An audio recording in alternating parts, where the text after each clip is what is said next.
ערב הקמת מדינת ישראל, כאשר באום מדברים על הקמת מדינת ישראל, שאלו את הנציג שלנו, מה הטאבו שלכם? מה פתאום אתם חוזרים לארץ ישראל? מי אמר שזה שלכם? מוציא שגרירנו תנ"ך ואומר, הנה הטאבו, זה הקושן שלנו. כאן כתוב שזה ארץ שלנו. ב-1975 עולה הגרעין הראשון להתיישבות בשטחי יהודה ושומרון. לאחר 3,000 שנים, שוב ישנם יהודים במקום בו הייתה בירת מלכות ישראל העתיקה. העלייה על הקרקע הייתה גם בהיבט האידיאולוגי, גם בהיבט הצבאי-אסטרטגי, ומדינת ישראל חשבה שלתפוס את הנקודה הזאת ולהקים ביישוב, זה אחד הדברים החשובים ביותר.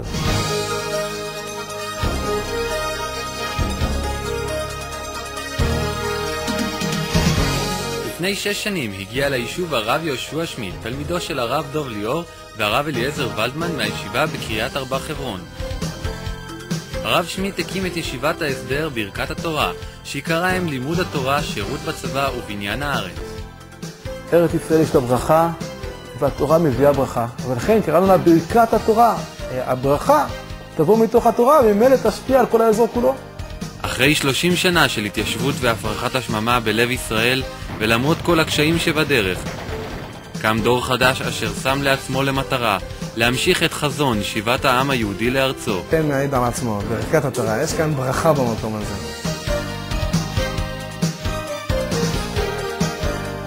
אנחנו נמצאים מבחינה גיאוגרפית במרכז המפה של ארץ ישראל. מגיע לפה לישיבה, כמו שאומרים זה מחיה. מחיה את האדם. כאן, בלב הארץ, מעמידים דור של תלמידי חכמים שמשרתים מתוך אמונה את מדינת ישראל המתחדשת. הלימוד בישיבה שואף לשלב את כל הזרמים בלימוד התורה, ובכך להוציא תלמידי חכמים שלמים. לומדים הרב קוק הרבה, שזה הבסיס, ומתוך זה לומדים הרי חסידות של ברסלב, של חב"ד, לומדים ספרי תנועת מוסר. הישיבה היא פתוחה לעבודת השם. אפשר גם לראות את זה בסדר לימוד של הישיבה. זאת אומרת, יש גם הלכה, יש גם חסידות, יש גם את הזמן שכל אחד לומד מה שהוא רוצה. ביחד עם תלמידיו פיתח הרב שמיט שיטה ייחודית להפנמת התורה הנלמדת בישיבה. בעזרת השיטה הפועלת על ידי סימנים מתוך דפי הגמרא, לומדים כבר מאות תלמידי חכמים. זה ממש נפלא. החבר'ה שמחים בלימוד, הם אוהבים את זה.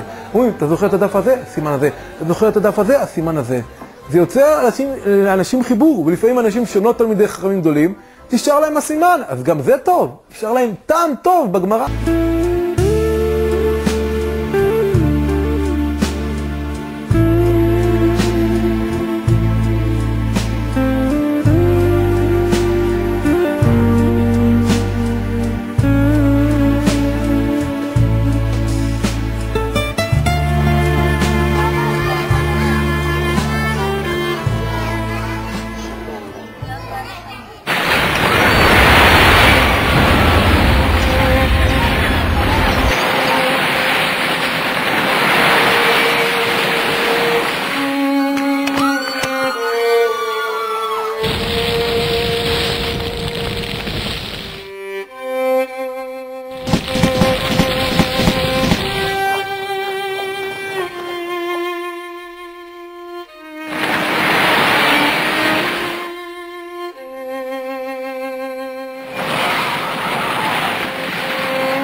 מאז הקמת הישיבה זוכה היישוב שווה שומרון להתפתחות מחודשת.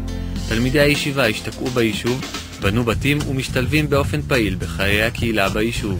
משפחות שהגיעו לפה מהישיבה התחתנו, בחורים שהתחתנו פה ובנו את ביתם פה.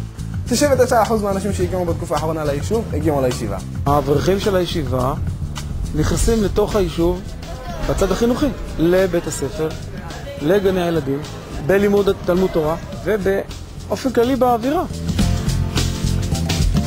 יש קשר טוב עם האברכים, קשר טוב עם התלמידים, ובאמת כולם מברכים על הפעילות הברוכה של הישיבה ביישוב.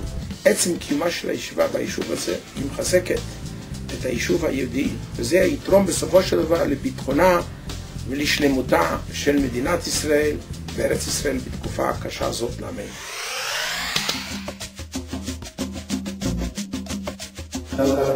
השיבה למולדת אבות באה לידי ביטוי בלקיחת חלק בקליטת העלייה של עדת בני מנשה. העולים מגיעים לכאן, לומדים באולפן גיור בהדרכת הישיבה, משפחות האברכים מאמצים את העולים החדשים, ובתום תהליך הגיור, הישיבה עורכת חופות לאלו שלא מכבר הצטרפו לעם היהודי. בעצם הגעה של אנשים למקום, לאבן שואבת, למקור תורה, מאלצת את השטח להתייחס בהתאם, וגם הוא לאט לאט צומח ופורח. הישיבה שהתחילה עם 10 תלמידים, מונה היום 60 תלמידים. בעקבות המספר הגדל, הוחלט להרחיב את בניין הישיבה, וזה יכלול גם דירות לאברכים נשואים שהחליטו לגור במקום. אנא בכור, גדולת ימינך, תתרצה רומה. אנחנו הרי לא ממציאים את הגלגל. המקום הזה היה מקום של תורה. השומרון הוא אזור שבט מנשה, פה ישב שבט מנשה, ואנחנו חוזרים לארץ אבותינו. לארץ שבה היה עמל של תורה, והגיעה של תורה, ומציאות וחיים של תורה. ולכן דווקא פה זה המקום. אפשר לומר אפילו שספר מלכים נכתב כאן ממש, כאן, אם לא בישיבה, כאן באזור. היום מציאות שקיימת בארץ ישראל, אנשים באים רק כשהם חדורים באמונה.